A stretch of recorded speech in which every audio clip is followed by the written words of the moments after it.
Mr. Sands, I guess we'll close with you because you haven't answered and because these are techniques, of course, widely used in Britain. They are, but I think I'm right in saying that the U.S. Field Manual permits this as a technique, and of course the U.S.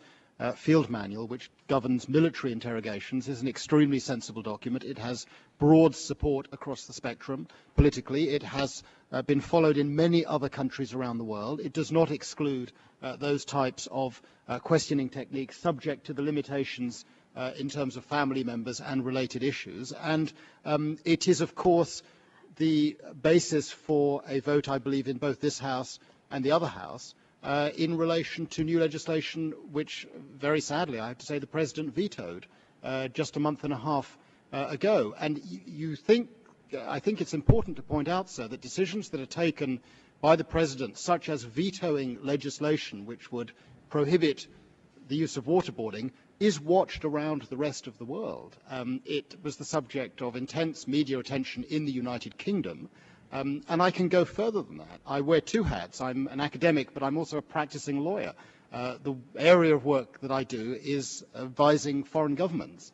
I've been in a room with a president of a foreign government who, when addressing these issues and discussing them, has whipped out a copy of John Yu's legal advice and said to me, face to face, look, the United States allows this sort of stuff, so why not do it? I've had a foreign minister say the same thing to me. It has a big consequence, and so I think you've put your finger in it.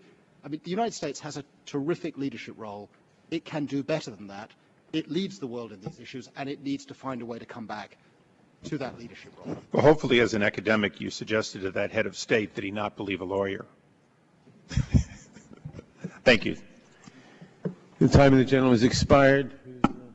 The gentleman from Minnesota is recognized for 5 minutes. Professor Sands, does torture work?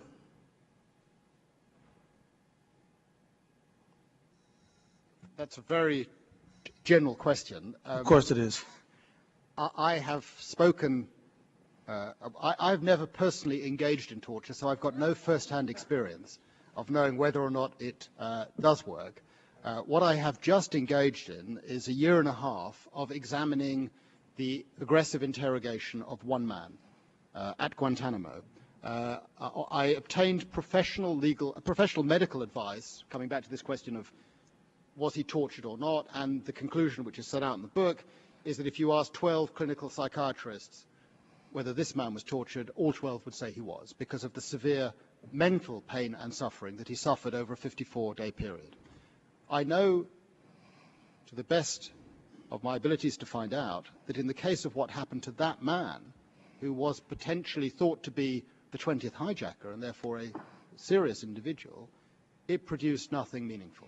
Here's my question. If you say that, let's just assume for just the briefest moment of time that some things a person who is tortured says, some things they say are true, and some things they say are said simply to stop the pain.